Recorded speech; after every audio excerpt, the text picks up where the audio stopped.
Boa tarde a todos e todas alunas. Boa tarde especial à professora Bárbara, que é a professora orientadora dos trabalhos que serão apresentados. Boa tarde, Lília, Marina, Rafael. Eu estou aqui para prestigiar vocês, né? Para poder, assim, ressaltar a importância que tem da apresentação de um trabalho científico. Esse é um momento especial porque depois de um longo trabalho exaustivo, que só vocês sabem, e o orientador, não é mesmo? Mas quem sabe mesmo é o autor. Como diz o ditado, a dor e a delícia. Não é verdade? Porque escrever é um trabalho, não é um lazer. Né? Exige leituras, meus alunos estão aqui, exige fichamento, exige articulação de ideias, orientações incansáveis da orientadora, leituras incansáveis, para que o trabalho possa chegar ao final, ser apresentado.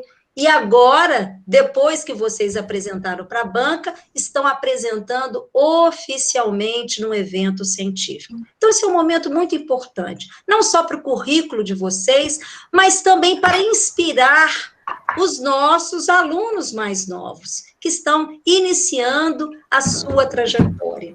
Muito bem-vindos, o Viana Júnior fica muito feliz em recebê-los e boa apresentação. Professora Bárbara.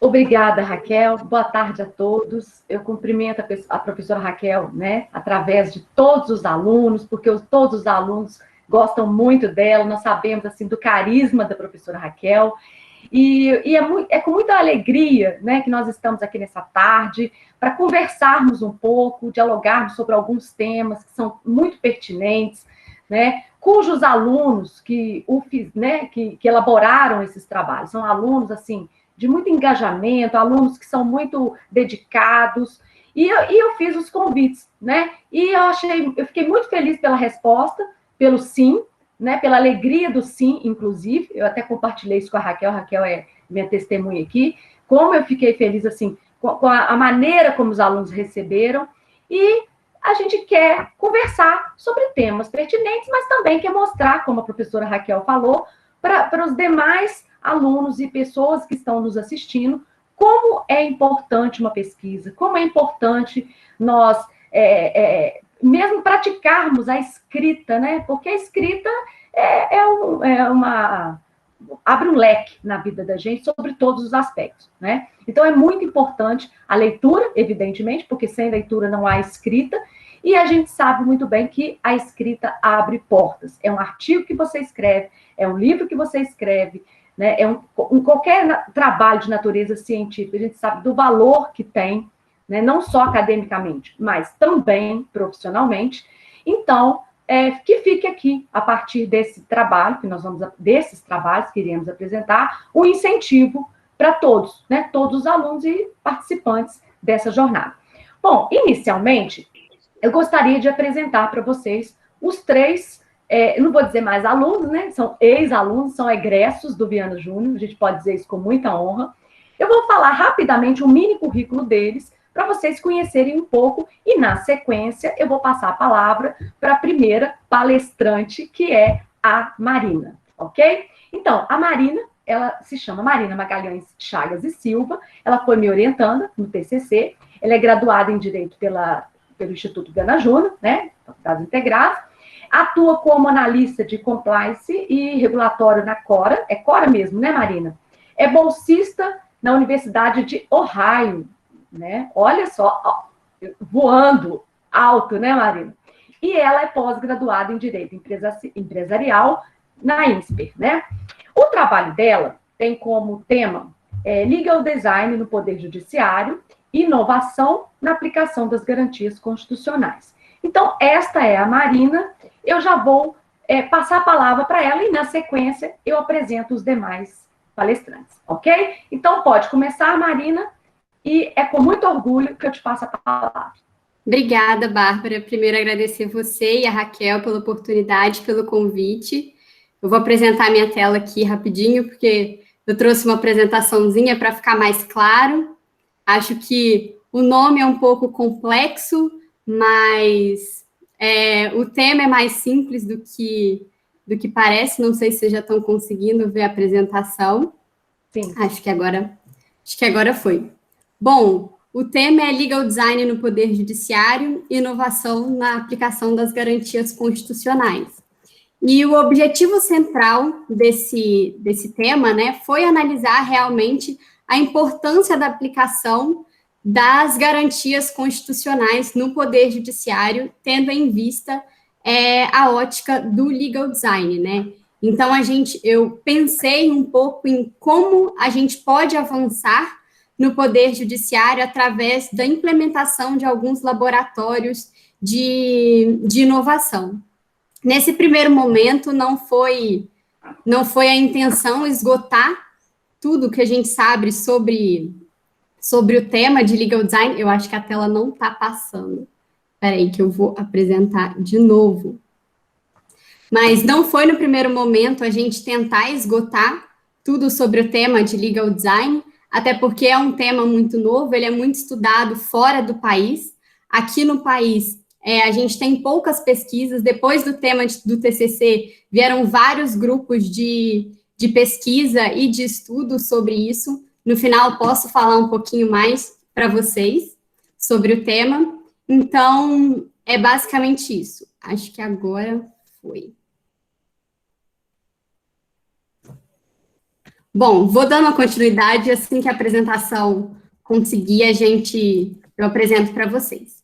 A metodologia adotada foi a bibliográfica documental, e com grande parte ela foi inspirada na escola de Stanford, onde foi criado o primeiro laboratório de legal design, né, o Legal Design Lab, e o laboratório ele tinha o objetivo de oferecer alguns produtos e serviços jurídicos focados na solução para o cliente por meio do design, da tecnologia e do direito.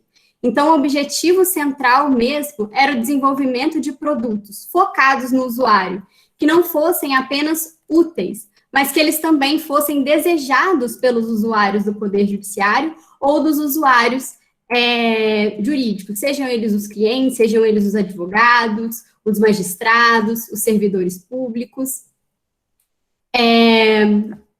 O trabalho, ele foi dividido em 3 principais itens, né? O primeiro capítulo, ele foi mapeado as principais garantias constitucionais e a sua importância no cenário jurídico brasileiro atual.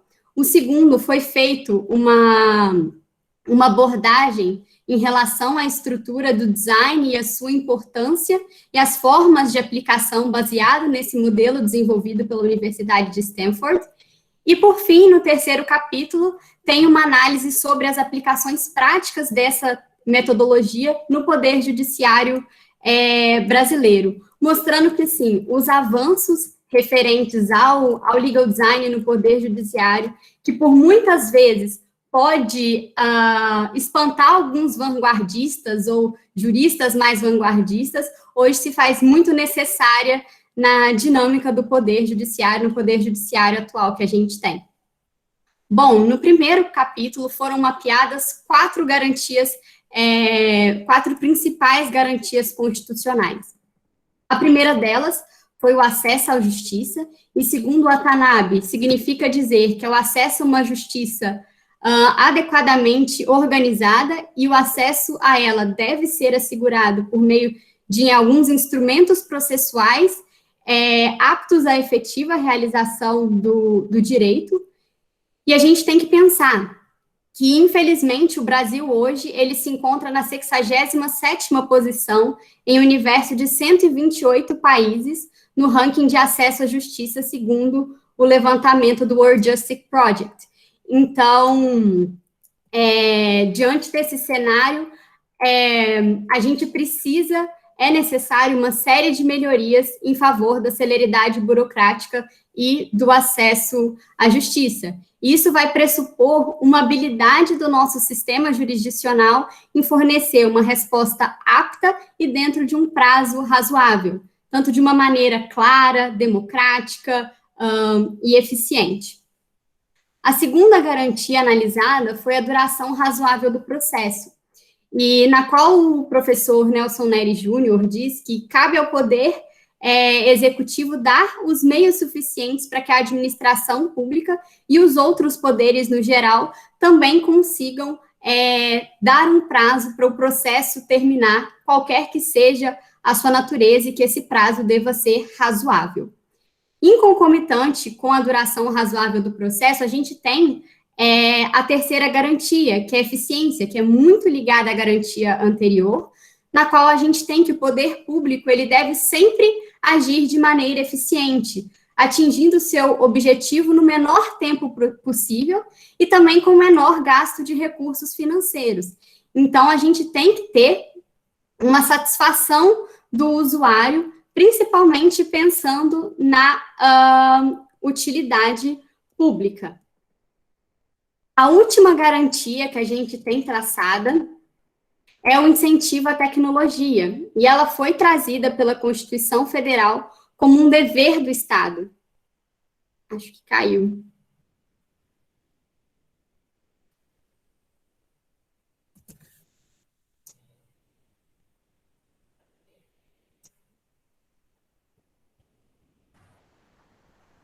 Está aparecendo o slide, sim, ainda.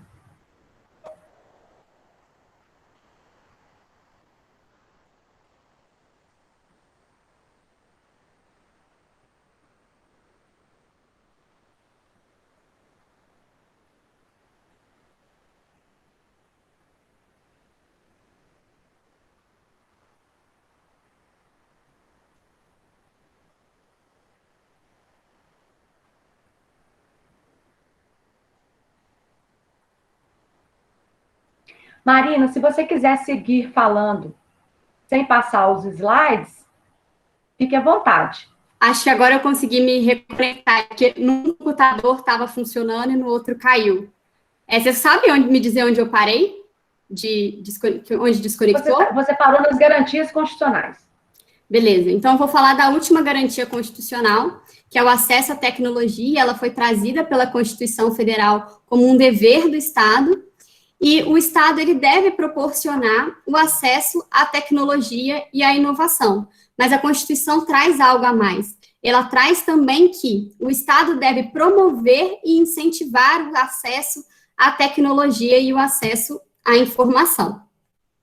Bom, no segundo capítulo, a gente tem como a parte mesmo teórica, né, do que é o legal design e a estrutura desse design. Mas primeiro vai caber a gente dizer, voltar um pouquinho atrás e dizer como isso surgiu, né? No final do século XX, surge o que a gente chama de design thinking.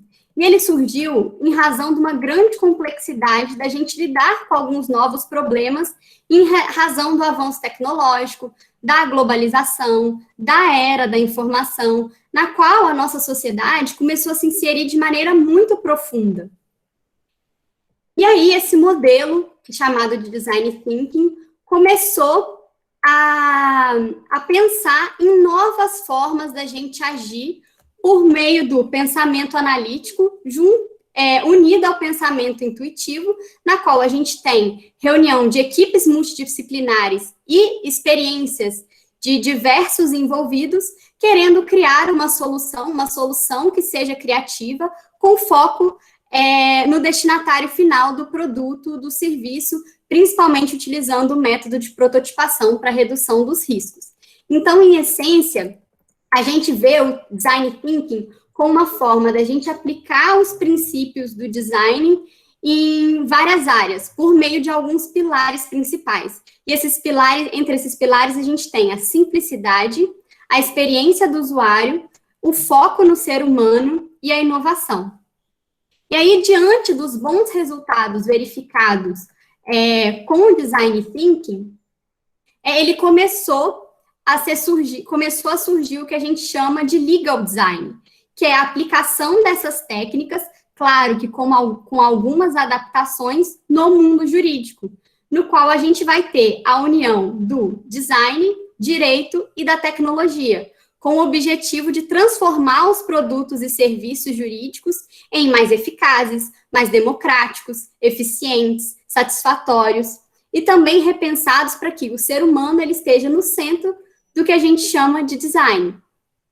E quando a gente pensa nos produtos e serviços jurídicos, a gente consegue ver que são várias as aplicações do legal design, né? Principalmente que a gente pode aperfeiçoar o poder judiciário, porque a gente consegue gerar várias ideias, soluções criativas para que os juízes, os advogados e o público em geral descubram novas maneiras de atuar, criem novos produtos ou serviços jurídicos, sempre pensando em aproximar o cidadão do Estado e de soluções cada vez mais eficazes para os seus problemas. E aí, para escrever esse capítulo, eu acabei utilizando muito a obra de Reagan como marco teórico. E a gente pode ver nesse fluxograma lateral como é o processo de design. Não vou adentrar muito no processo, porque ele pode ser um pouco complexo, mas vou passar só pelos pontos principais, né? O fluxograma do design ele é dividido em 5 etapas. A primeira ela é denominada descoberta, que vai consistir em uma aproximação do contexto do projeto, ou seja, a gente vai entender o status quo do processo. Em seguida, a gente vai ter o que a gente chama de sintetização, que consiste em definir e mapear os usuários e os problemas que ele enfrenta.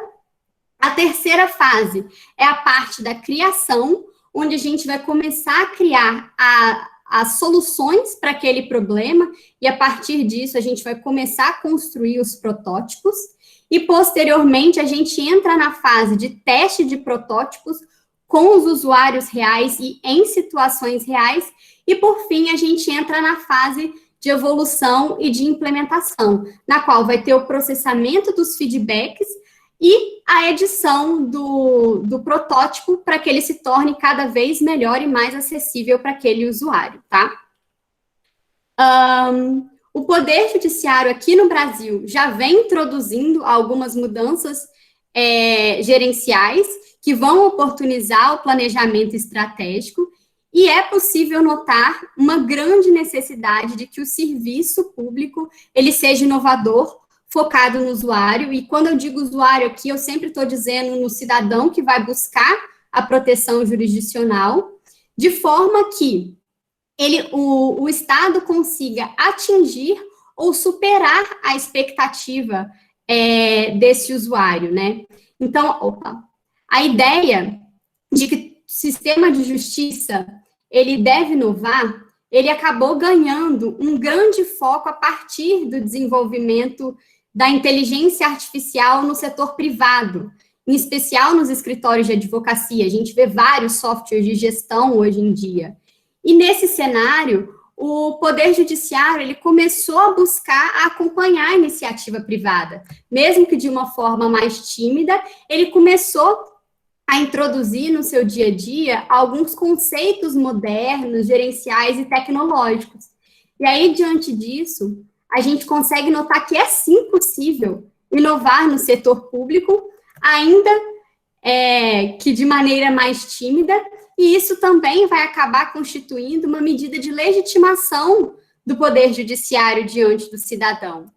Então, há um grande avanço, com várias iniciativas em desenvolvimento nos tribunais, principalmente nos tribunais superiores, em alguns outros setores do Poder Judiciário, ou nos órgãos de controle, como o CGU, o TCU, a PGFN, temos alguns outros também. E entre essas iniciativas, eu busquei focar de maior sucesso entre elas, e uma das pioneiras, que é o IJuSPLab da Justiça Federal de São Paulo. E ele se tornou um modelo muito importante para o cenário brasileiro e para o Poder Judiciário. Então, por isso, ele foi escolhido para a gente trabalhar com maior foco. Esse laboratório de inovação implementado no Poder Judiciário de São Paulo, ele funcionou como um grande símbolo de mudança de paradigma na gestão, aproximando muito os magistrados, os servidores, os acadêmicos e a iniciativa privada em prol de uma melhoria do cenário jurídico atual, estão pensando em melhores serviços jurídicos e produtos jurídicos. Então, foi criado um local que tem o intuito de fomentar a criatividade. E aí a gente pode expandir a participação na gestão do Poder Judiciário para outras pessoas. Pode ser para servidores internos, mas também pessoas externas do Poder Judiciário, com o foco de criar um Poder Judiciário mais efetivo e democrático. Então, querendo ou não, inovar no Poder Judiciário hoje acaba dependendo de um conjunto de parcerias e de esforço do aparelho estatal com a iniciativa privada também, além de um desenvolvimento contínuo de competências individuais dos servidores e também uma cultura no Poder Judiciário que vai apoiar a inovação e incentivar a mudança. E aí, diante disso tudo, a gente pode concluir que, ainda que embrionária no direito brasileiro, é necessário que a gente continue caminhando em direção ao desenvolvimento de novas pesquisas sobre o tema, além de ampliar também essa metodologia de aplicação dentro do Poder Judiciário, né? Como eu disse no início, não está longe de ser esgotar o debate sobre essa questão, já que isso é fundamental para a gente ter um futuro promissor, impulsionando os resultados de um Poder Judiciário que seja capaz de cumprir realmente a sua missão institucional. E essa mudança no Poder Judiciário, ela deve ser construída com base nos valores de inovação e de legal design, tornando esse caminho um pouco mais promissor. Por quê? Porque ele vai favorecer o engajamento dos nossos usuários, vai permitir que as garantias constitucionais elas sejam aplicadas de maneira mais efetiva e vai fazer com que o Poder Judiciário ele seja mais, principalmente, compreensível, democrático e eficiente. E é cada vez mais o que eu prego que a gente tem que buscar nisso. E aí eu trouxe um bônus rapidinho aí para vocês e quem quiser bater um papo depois sobre ou pesquisar mais. Paralelo a essa pesquisa do meu TCC, eu fiz uma outra pesquisa, foi o primeiro grupo de Visual Law do país, pelo professor Bernardo de Azevedo, e aí ele foi uma pesquisa muito extensa com toda a magistratura federal, na qual a gente conseguiu descobrir o que o Poder Judiciário pensa da utilização desses, principalmente, elementos visuais que a gente tem no legal design. Então, quem quiser saber um pouquinho mais, pode pesquisar sobre a pesquisa, tem muito dado, tem muito conteúdo, tem muitos números que eu não pude abordar no meu TCC à época, porque ainda não havia sido concluída. Então, quem tiver curiosidade, quer saber um pouquinho mais do tema, é só entrar no Instagram do professor Bernardo ou no site do Visual, que vocês conseguem ter mais acesso a essa iniciativa. E quem quiser também participar da pesquisa, a gente já tem os próximos passos, onde vai ser desenvolvido uma pesquisa com os ministros dos tribunais superiores e também com os juízes estaduais. E muito obrigada. Agora eu retorno a palavra para a professora Bárbara. Bom, parabéns, Marina, pela sua exposição, foi brilhante, né? Nós pudemos ter um contato multidisciplinar, né? Não é só na área do direito, porque você fala de gestão, né? De estratégia, de planejamento, né? E isso, o legal design está ligado diretamente à administração, né? Gerencial, sobretudo, e que foi trazido, inclusive, na Constituição Federal, pelo princípio da eficiência. Né? Então, quando a gente vê lá a emenda constitucional trazendo o princípio da eficiência no poder público, a gente vê claramente que houve uma mudança de paradigmas, né? Sai de uma administração chamada burocrática, que era o paradigma anterior que o Estado vivia, muito papel, muito desdobramento, mas muito pouca eficiência, para uma palavra que é palpitante, né? Talvez a mais palpitante da atualidade, que é inovação. Né? Então, nós estamos em busca de inovação o tempo todo. A pandemia ensinou isso, né? Que tecnologia não é só para curiosidade, não é verdade? Que quando o CNPq, né, o Conselho Nacional de Desenvolvimento científico e tecnológico, né, já há muito apregoa a tecnologia com respaldo, né, balizado na Constituição Federal, né, hoje nós estamos vendo na prática, né, que isso não é só uma questão normativa, doutrinária, não, vai muito além. Então, o seu trabalho, ele é muito oportuno, né, nesse momento que estamos vivendo, ele é um trabalho de muita reflexão, de que o poder público não pode ficar para trás. A iniciativa privada tem investido, os advogados têm investido, né, Advocacia 4.4, quem quiser ler mais a respeito disso, muito importante, né, que é aí o pano de fundo do trabalho da Marina também, né, super correlato, todos os detalhes dessa advocacia inovadora. Então, o judiciário não pode ficar atrás. E ainda bem, né, que o Poder Judiciário, através do próprio CNJ e outros órgãos, tem percebido isso, né, como ela falou, criado lá a questão do laboratório, né, na Justiça Federal, e outros que têm sido criados aos poucos. É lógico que isso vai necessitar de muito engajamento dos servidores também, né? A gente tem que pensar que desenvolvimento aí de criatividade dos servidores, de melhor qualificação que eu digo, né, cursos, porque eficiência não é só a pessoa ter vontade de ser eficiente, ela precisa se qualificar para aquilo, né? A gente sabe que o processo eletrônico é um divisor de águas dentro do judiciário, né? O papel, e aí entra a tecnologia, e de repente os advogados mais antigos tiveram que se adaptar, isso é fato. Mas se adaptaram, né? Muito bem, a gente percebe, em geral, o pessoal já tem estado bem antenado nessa questão aí tecnológica. E a gente tem que, eu agora, apenas complementando a fala da Marina, eu estava dizendo sobre os servidores, realmente é necessário que os servidores não tenham aí, vamos dizer, não vou falar má vontade, porque tenho certeza que a maioria não tem, mas que eles não fiquem apáticos para as mudanças também, né? Que eles queiram as mudanças, porque as mudanças são desafiadoras, não resta a menor dúvida, mas quando ela acontece, né, com planejamento estratégico, como muito bem frisou a Marina, anda bem, né? E é isso que nós precisamos de ter no Poder Judiciário também, não só na iniciativa privada. E aí o Estado vai caminhar melhor, né, rumo a essa famigerada eficiência que tanto se busca. Temos muitas coisas a dizer, né, Marina? O trabalho da Marina é muito longo, o trabalho é um trabalho de pesquisa muito denso, né, muito cheio de detalhes. Eu queria falar, eu tinha até pensado assim, em falar tanta coisa, né, Marina? Mas não dá tempo, temos outros trabalhos para a noite. E eu gostaria que vocês lessem o resumo expandido, que já está publicado nos anais, e se quiserem conversar mais sobre o assunto, entre em contato com a Marina, ela vai estar à disposição, como já se colocou. Sobre as perguntas, né, a Raquel muito bem lembrou ali, quem quiser fazer alguma pergunta, pode continuar fazendo no chat, e nós vamos deixar para responder ao final, ok? Então, nesse instante, eu vou dar prosseguimento aos trabalhos e apresento, por oportuno, o Rafael Vasconcelos de Andrade, também um brilhante aluno, foi me orientando no TCC. Ele é graduado em Direito pelas Faculdades Integradas Viana Júnior, né? Faz parte do bloco aí, hashtag Viana Sempre, né? Posso falar assim, Rafael? Posso, né? Já tem a carteirinha, com certeza.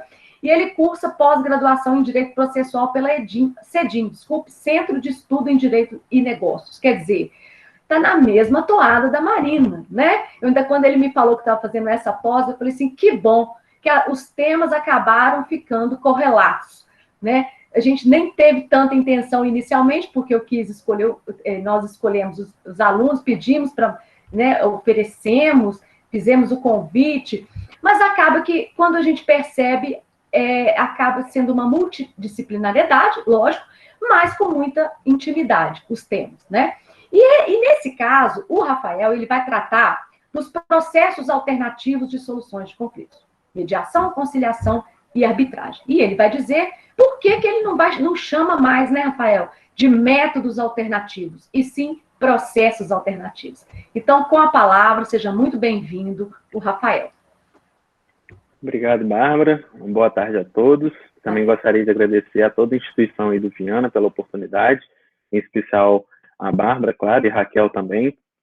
Acho que é uma oportunidade muito bacana, que assim a gente não perde o vínculo com a instituição, né? A gente forma, mas continua lá. Bom, primeiramente, eu vou começar falando pela arbitragem, que talvez ela seja mais desconhecida pelos alunos. A gente, hoje, já se ouve falar mais, mas mesmo assim ela acaba ficando um pouquinho mais de lado. Mas eu trago aqui um fato curioso, porque embora pareça mais desconhecida, né, a gente tem o Tratado de Tordesilhas, que é bastante explorado aí durante a escola, e ele foi resolvido por uma arbitragem, que me chamou bastante a atenção à época do meu TCC. A gente estuda e não fica sabendo disso, né? Mas, avançando um pouquinho, eu vou tentar mesclar um pouco da lei com a prática, porque assim que funciona na realidade, né? A gente sai, às vezes, da faculdade um pouco preso à lei e às vezes, não tem a oportunidade de ter contato com a prática. Então, eu trago para vocês que a arbitragem é tratada na Lei 9.307, de 1996. Aqui, o mais importante para a gente trazer é a autonomia da vontade das partes. Ela é tão ampla, ela é tão geral, que as partes podem dispor sobre o direito material e o processual que vai ser usado numa arbitragem. As partes podem, inclusive, instituir que a lei italiana vai ser usada numa arbitragem. Então, a gente vê que as partes, através desse poder que elas têm da convenção privada, elas possuem ampla liberdade. Dois termos também que eu chamo a atenção são cláusula compromissória e compromisso arbitral. A convenção de arbitragem em si, o fato das partes instituírem ela como a resolução de conflito ali, a gente divide ela em dois momentos diferentes de quando a gente as institui.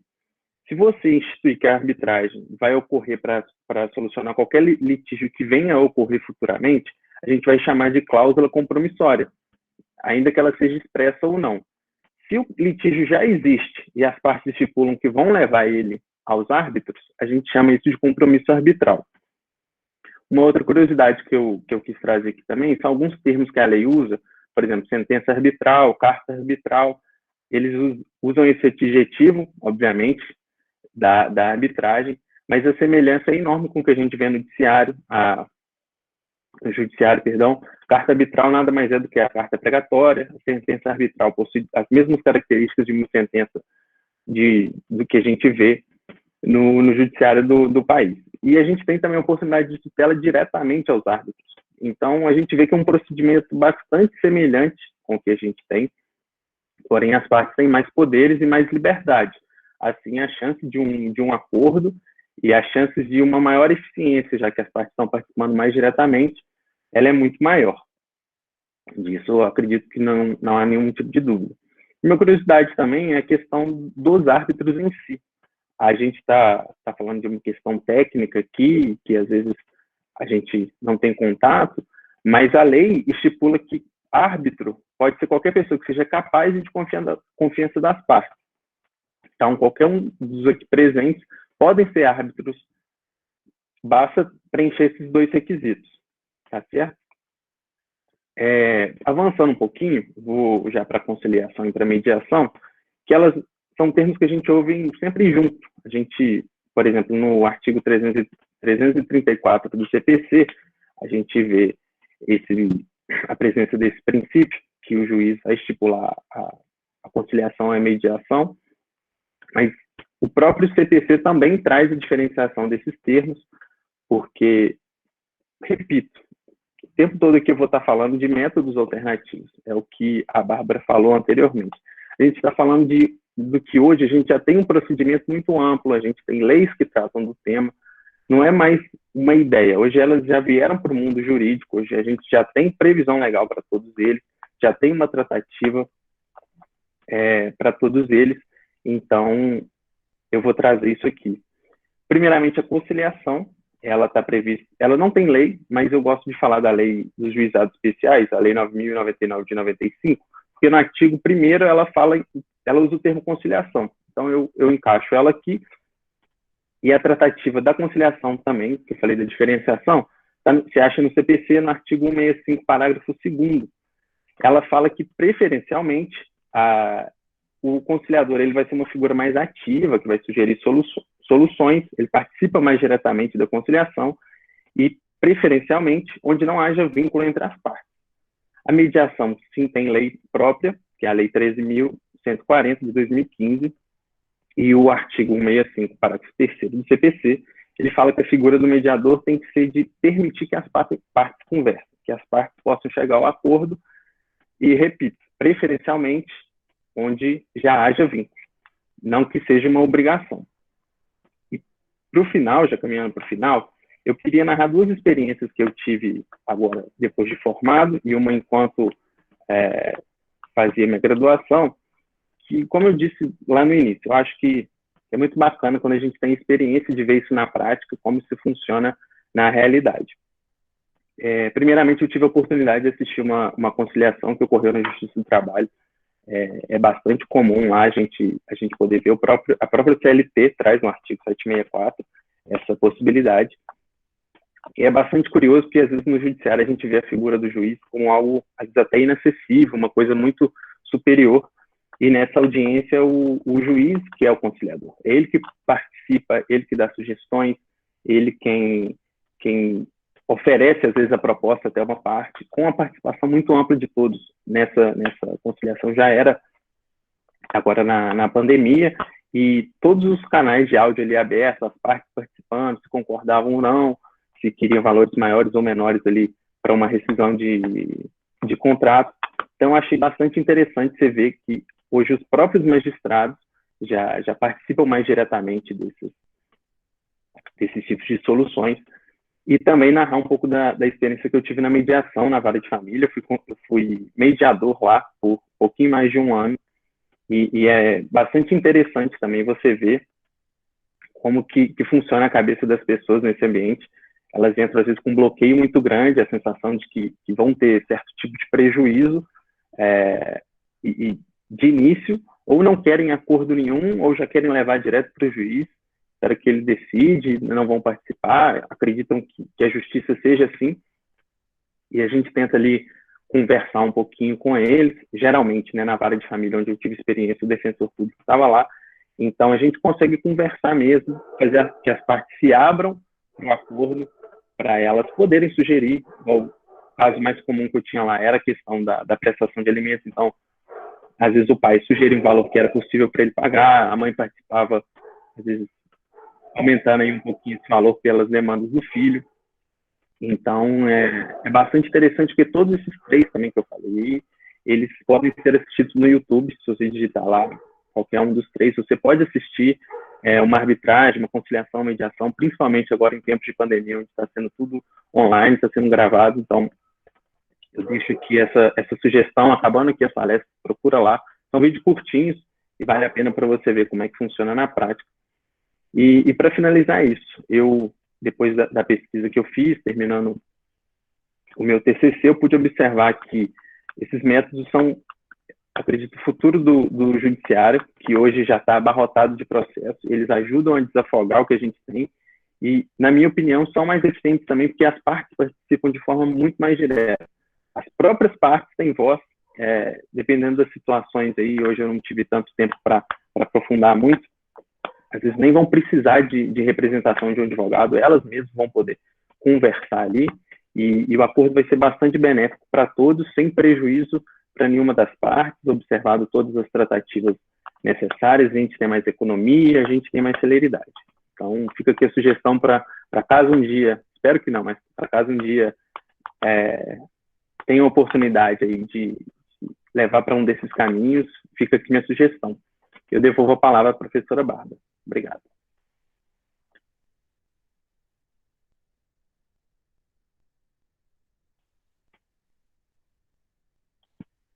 Está sem o áudio, professora.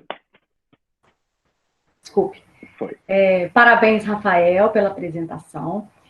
O tema do Rafael é pertinente, porque é sempre oportuno falar de mediação, conciliação e arbitragem. A Marina também é uma entusiasta do tema, eu sei, né, Marina?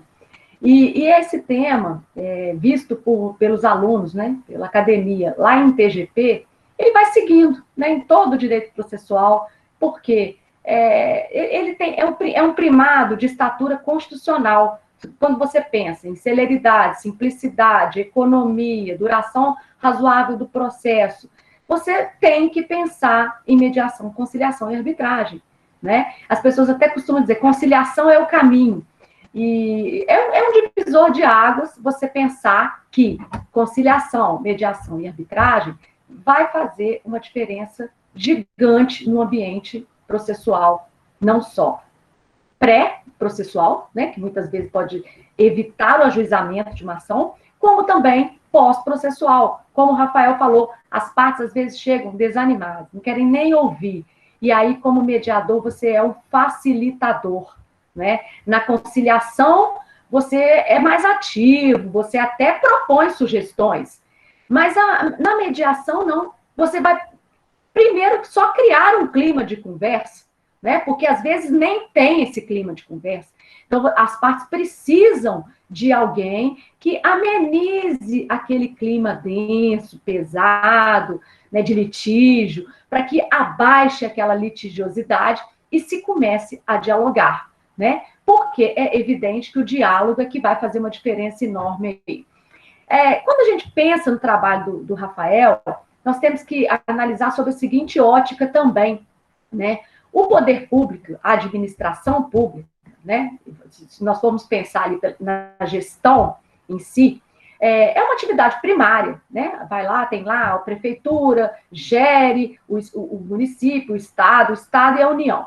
Mas quando você pensa no poder judiciário, é uma atividade secundária dentro do âmbito da administração pública, no sentido de que o juiz, né, na figura do Estado-juiz, ele é um substituto das partes, né? O juiz só vai resolver um problema, um litígio, se as partes não conseguirem resolver.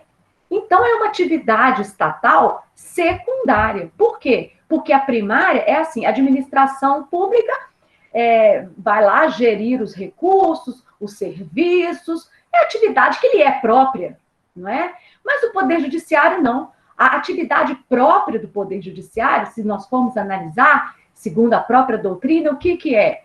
Te substituir, né? É o caráter substitutivo da jurisdição, em que o Judiciário precisa substituir as partes para resolver os problemas. Aí eu pergunto, e se as partes, por elas próprias, não conseguirem resolver esse problema? Não vai facilitar? Sim, vai ser menos um processo, se isso acontecer na fase pré-processual, muitas vezes, como o Rafael falou, num tribunal de arbitragem, não é? Então, a gente percebe o seguinte, que esse caráter substitutivo da jurisdição, ele tem que ser usado excepcionalmente.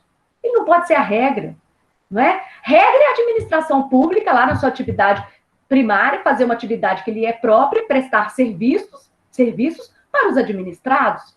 Mas o judiciário, não. O judiciário, ele só vai atuar, ele só vai intervir naquilo que o cidadão não conseguiu resolver, né? E muitas vezes o cidadão, ele vai poder resolver pela mediação, pela conciliação, pela arbitragem, no momento pré-processual, sem precisar do ajuizamento. Então, vai ser desnecessário utilizar o caráter substitutivo da jurisdição, né? Então, eu gosto muito de linkar isso, porque às vezes as pessoas não percebem, as pessoas querem ajuizamento de ação, né? A gente sabe que pode ser feito um inventário extrajudicial, em alguns casos, que a lei prevê, pode ser feito divórcio extrajudicial em cartório de notas, mas muitas vezes a parte fala, não, mas eu queria que fosse no juiz. A parte usa até essa expressão, ou seja, no judiciário. Aí você diz assim, você vai pagar mais, vai demorar muito mais tempo, sendo que o inventário extrajudicial você pode conseguir fazer em 1 mês, em 2 meses, ao invés de 1 ano, 2 anos, 3 anos,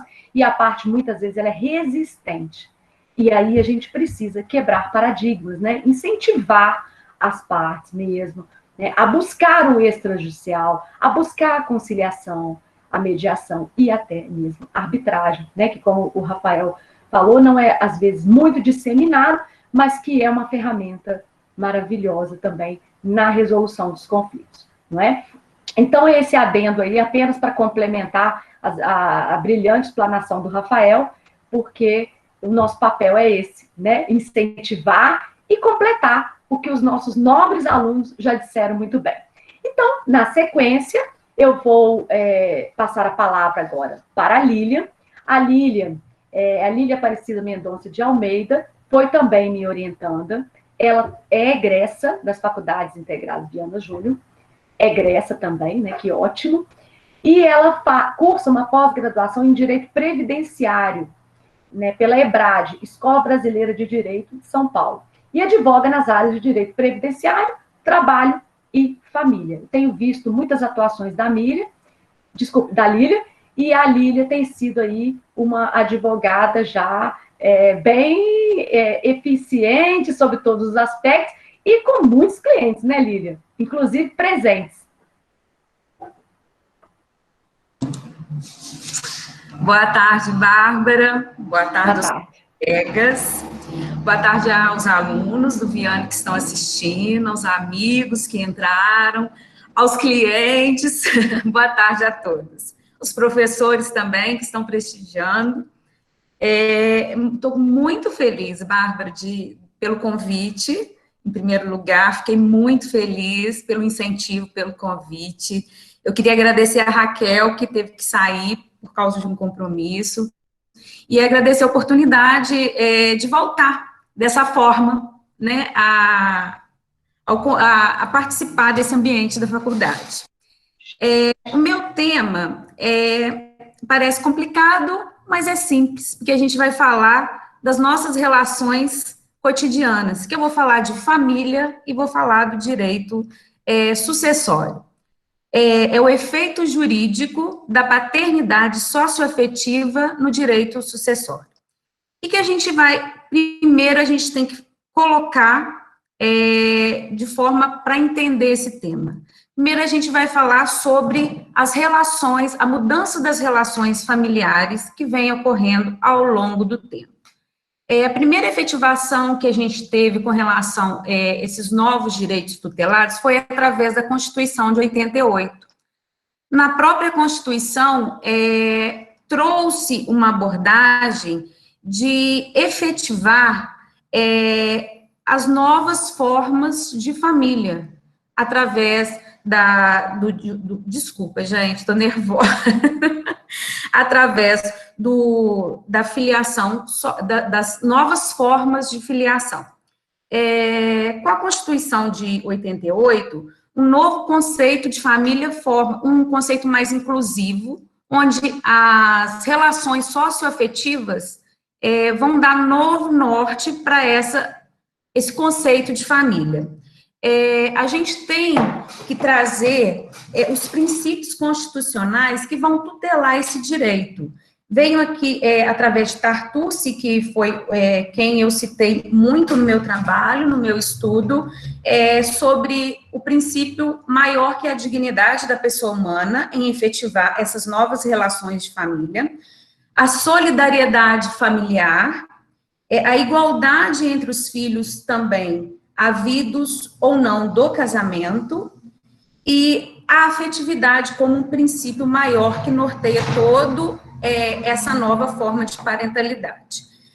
A gente, seguindo esse estudo, eu fiz uma abordagem de forma tal que o afeto hoje é a forma de maior efetividade de um direito das relações socioafetivas. E hoje, como a gente vem trabalhando os direitos das pessoas, o direito em efetivar esse afeto, vão surgindo as novas formas de parentalidade, que seria essa parentalidade socioafetiva. Ou seja, a gente vai tentar efetivar o direito da pessoa advinda de uma relação afetiva. Quando há um outro casamento, quando há um filho de um casamento advindo de um outro casamento, que esse pai deseja efetivar essa nova forma de parentalidade. Com isso, o direito atento a essa nova forma de parentalidade aconteceu como forma de efetivar a desjudicialização do direito. De que forma? Através dos provimentos. Com os vários casos abordados, teve a necessidade do direito ir se moldurando, se transformando para efetivar esses direitos. E, com isso, veio o provimento do CNJ, o primeiro provimento foi em 2017, que não é tão longe o prazo, 2017, efetivando nos cartórios a possibilidade da pessoa efetivar uma paternidade ou maternidade socioafetiva. Ou seja, a pessoa, a partir de um desejo configurado de uma relação ao longo do tempo de efetivar esse direito. A pessoa pode ir direto a um cartório para poder fazer esse reconhecimento da paternidade socioafetiva. De que forma? Ela vai ter que provar por critérios como tratativa do filho, reconhecimento social, pela tratativa pelo nome de família, que aquele ser está inserido naquele núcleo familiar. Depois do provimento 83, teve uma alteração para o provimento 63. O que aconteceu? Surge aí uma preocupação em, além de efetivar, dar celeridade a esse desejo das famílias, fazer com que tenha segurança jurídica nessa efetivação. Ou seja, o provimento 83, ele vem fazendo algumas ressalvas. A partir desse provimento, vai haver a necessidade que a criança seja maior de 12 anos, para que possa ser feito pelo cartório, a documentação comprobatória daquela relação, qualquer documento que enseja a forma como o pai ou a mãe tem a relação de afeto social, de que filho aquela pessoa é para ele, como também vai haver a necessidade do parecer do Ministério Público. Então, primeiro com o provimento 63, logo em seguida, em 14 de 8 de 2019, vem o provimento 63, restringindo um pouco, mas também promovendo a celeridade em efetivar essas relações. Agora eu vou trazer, uma vez efetivado o direito, aquela pessoa com vínculo parental, a gente vai trazer para o direito sucessório. O que é o direito sucessório? O direito sucessório tem um cunho patrimonial, ou seja, no direito sucessório, a gente vai transmitir todos os direitos e obrigações advindos daquele reconhecimento daquela condição de filho. Ou seja, com isso, com essa efetivação desse direito, vem toda uma carga patrimonial. No entanto, a preocupação dos doutrinadores, dos tribunais, ao efetivar esse direito, é trazer de forma que o cunho patrimonial não sobressaia ao direito de fato que está sendo pleiteado quando há o reconhecimento da paternidade socioafetiva. Ou seja, pois vai havendo porque a sociedade é mutante, as relações são mutantes. Não pode uma paternidade socioafetiva ser apenas de cunho patrimonial, porque o que se tutela nesse momento é a tutela afetiva de uma relação criada ao longo do tempo. Então, todo o desdobramento do direito sucessório nessa relação, ele tem que ser devidamente tutelado na medida do caso concreto. Cada caso vai ensejar que o judiciário tenha um olhar atento para não efetivar nenhuma demanda que não tenha o cunho de proteção daquela relação criada ao longo do tempo. Ou seja, um filho socioafetivo, ele tem os mesmos direitos de um filho biológico. No momento que acontece a sucessão, todos os direitos de filho, tanto biológico quanto afetivo, vão ser transmitidos da mesma forma. Então, cabe ao judiciário, ao efetivar, no caso dessas demandas, em cada caso concreto, cada situação do indivíduo naquele contexto em si. É uma preocupação muito grande dos doutrinadores, eles vêm debatendo muito essa situação, e hoje, estudando o trabalho, eu vejo várias novas possibilidades com o fato de tentar reverter essa situação da paternidade. Imagine um direito sucessório transmitido, filhos biológicos, filhos socioafetivos. A possibilidade de reverter essa paternidade socioafetiva. Existe muita discussão sobre isso ainda, não é um tema totalmente esgotado, tudo vai acontecendo de acordo com o caso concreto, cada caso é um caso, e cabe ao julgador uma interpretação muito minuciosa de cada caso, para que possa efetivar de fato a relação e não deixar também de amparar as relações que de fato acontecem e aconteceram. Então, o reconhecimento da paternidade socioafetiva sempre tem que estar à luz da boa-fé objetiva, das relações afetivas, das relações de fato substanciadas naquele momento de que a pessoa resolve fazer o reconhecimento. Bárbara, o tema é muito vasto, é bem amplo.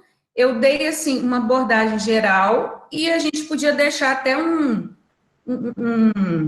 uma pausa para poder perguntas, porque eu acho mais proposto, assim.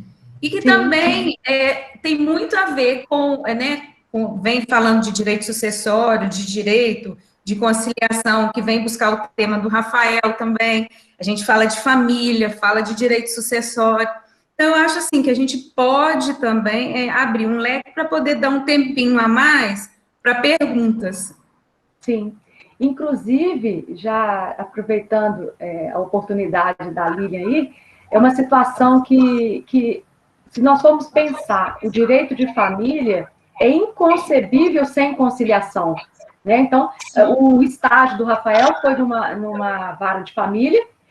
O exemplo dele de conciliação, né, mais emblemático, foi na vara de família, e o tema da Lilian sobretudo, o direito de família, obviamente com viés sucessório, né?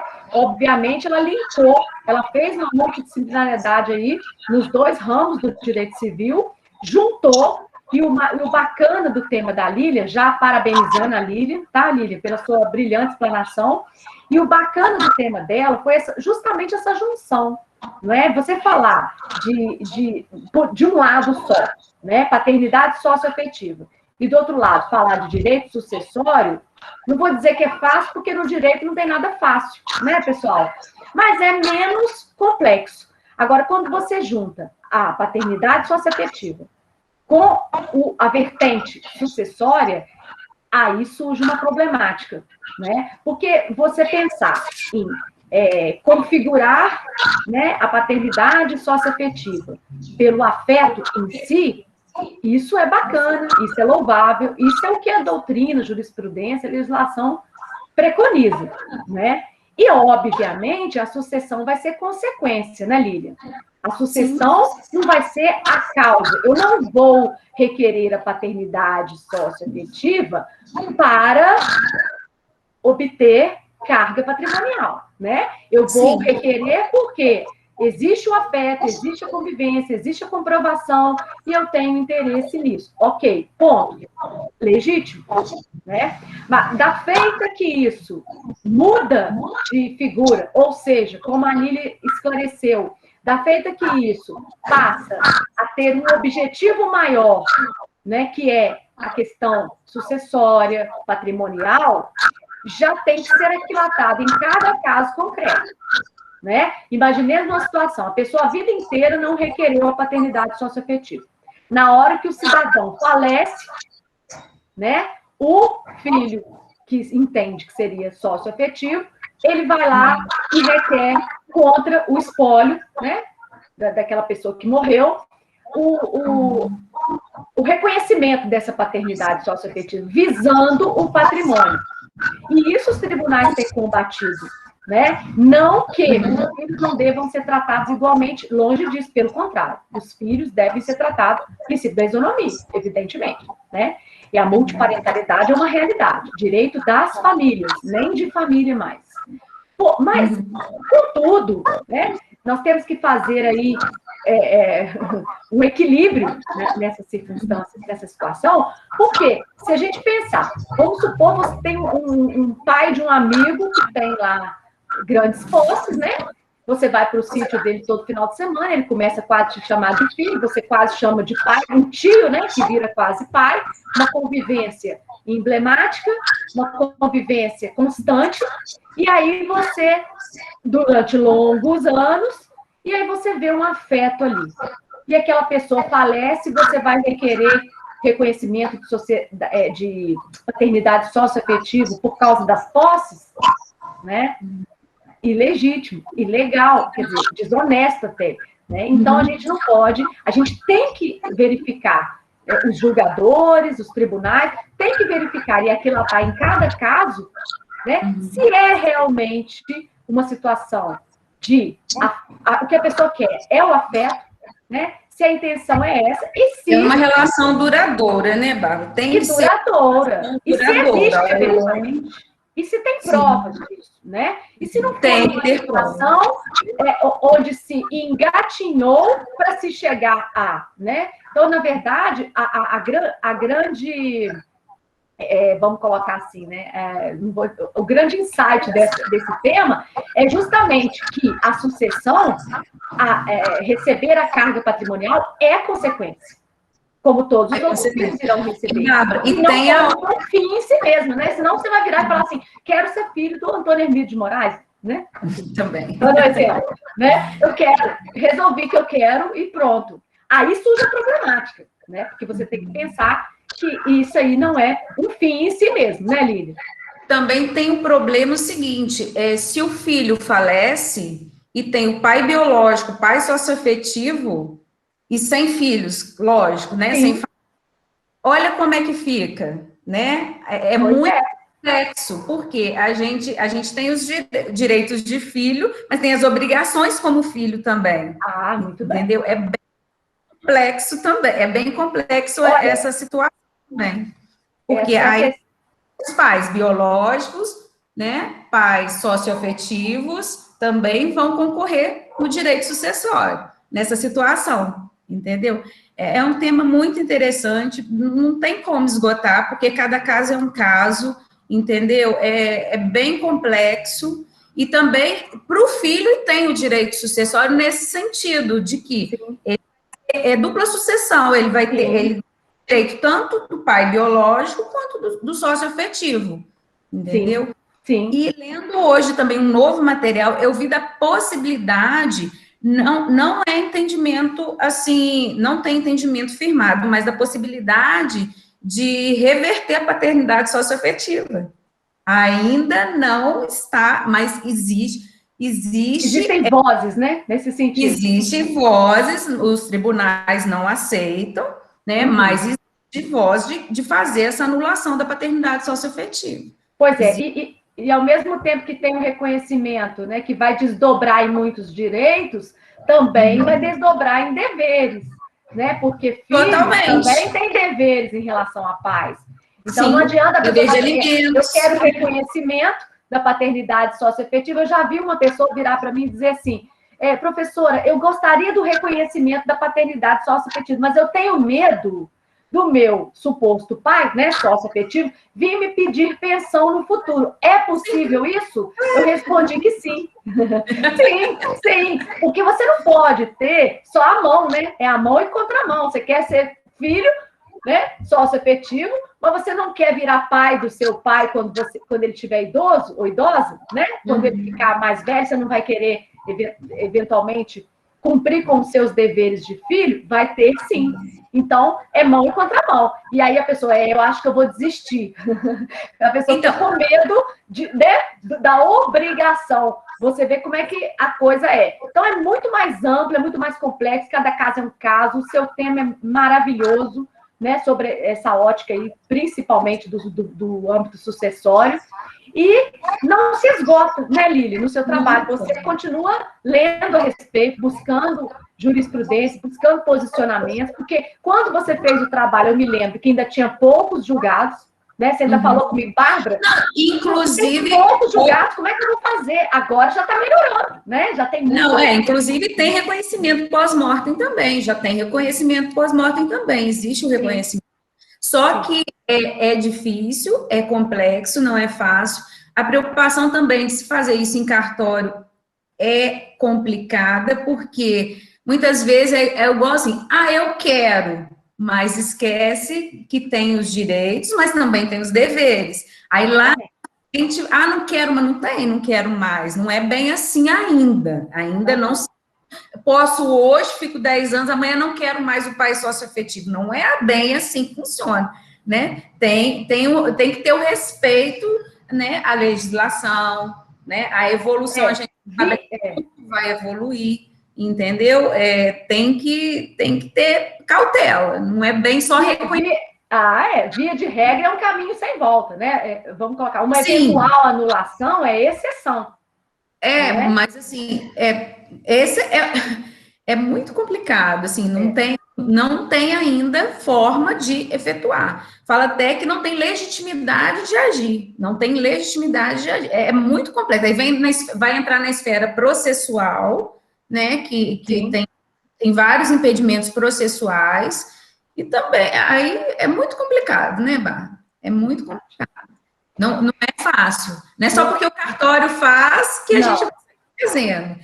E outra coisa, tem que ser provas robustas também. Sim. É ao longo da convivência, documentação escolar, plano de saúde, ser dependente previdenciário, tem toda uma documentação que tem que comprovar para poder fazer, mesmo perante o cartório.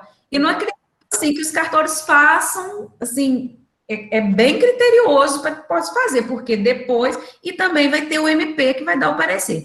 Agora, o MP negando não impede que a pessoa entre judicialmente. Acesso à justiça. Judicialmente, pode requerer judicialmente também, não tem problema. Mas é bem complicado, assim, tem que ter muito afeto e muita certeza. Muito bem.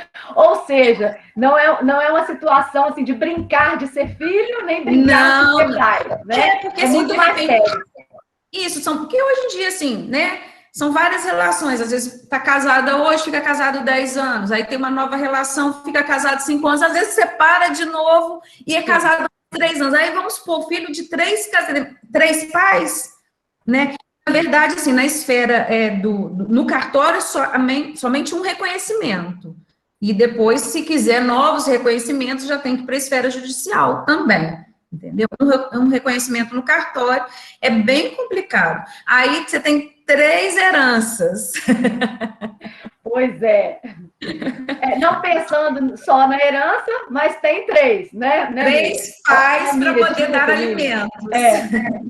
Ô, Lília, parabéns pela sua explanação. Eu vou apenas agora, antes de fechar os trabalhos, pedir que a Marina responda uma pergunta da Manuela Pacheco. ela fala assim, Marina, pode dar alguns exemplos de projetos desenvolvidos no Legal Design, por favor? Então, com a palavra para responder, a Marina. Claro, é um pouco difícil visualizar. Eu acho que na iniciativa privada é muito mais fácil, mas eu vou trazer um exemplo que talvez seja um pouco mais claro para a maioria das pessoas, principalmente quem lida com os tribunais superiores, né?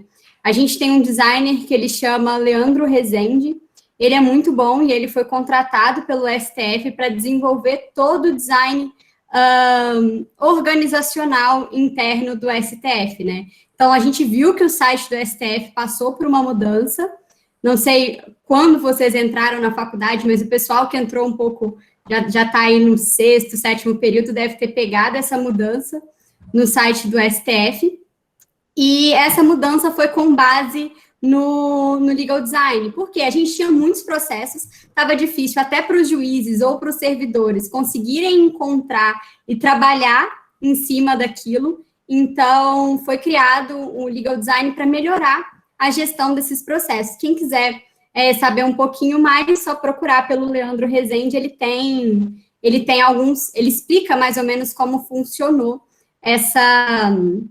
esse trabalho dele. E aí, dizendo na iniciativa privada, que é muito fácil, e aí é até onde eu me encontro hoje, a gente tem, por exemplo, termo de uso e condição. A gente é do direito e, mesmo assim, a gente aceita sem nunca ter nem lido. E o que o legal design se propõe a dizer, né? Fazer com que a pessoa interaja com aquele termo de condição para que ele saiba quais são os reais direitos dele. E aí, ele realmente vai ler, né? Tem desenho, tem interação, para ele entender o que aquele termo está dizendo e ele não simplesmente concordar sem saber o que está acontecendo. A gente já tem isso no iFood, por exemplo, a gente já tem nessas big techs esses termos e condições. No Poder Judiciário, a gente tem a primeira vara criminal de Ponta Grossa, que já faz as sentenças criminais em visual law, então explicando para o detento mesmo, para o condenado, como vai se dar a sentença dele, e aí com desenhos para ficar mais fácil como vai funcionar aquele cumprimento, se tem multa, se não tem, e aí quem quiser olhar um pouquinho mais no meu Instagram, eu trago as imagens dessas sentenças, que são bem legais, e ajudam bastante o usuário do Poder Judiciário entender o que está acontecendo com ele, né? Porque a gente sabe que são palavras muito difíceis, são sentenças, às vezes, muito extensas, e aí ele traz um resuminho desenhado do que está acontecendo ali. E aí, trazendo na minha prática, hoje em dia eu trabalho com direito regulatório, e o Banco Central manda normas diariamente, e para quem eu tenho que passar essas normas? Normalmente para desenvolvedores, ou pessoas de financeiro, de contabilidade. É fácil eles interpretarem norma como a gente interpreta hoje? Não, a gente teve uma formação jurídica. Então, a gente, com essas metodologias de legal design, principalmente do visual law, a gente consegue trazer isso para as outras pessoas de uma maneira muito mais simples, muito mais fácil, muito mais prática, para que eles possam trabalhar lá no desenvolvimento deles, ou no financeiro, ou na contabilidade, e deixa essa parte um pouco jurídica, um pouco pesada para a gente, e aí a gente tem que usar de palavras mais simples, de desenhos mesmo, fluxograma, videozinho, para ajudar esse usuário a entender melhor e navegar nesse ambiente que a gente navega com muita mais facilidade, né? Porque o Poder Judiciário ou as normas são difíceis até para a gente do direito, imagina para quem não é do direito. Então, esse é praticamente o papel que um profissional de legal design tem, facilitar realmente o direito e o acesso à justiça e o acesso à informação.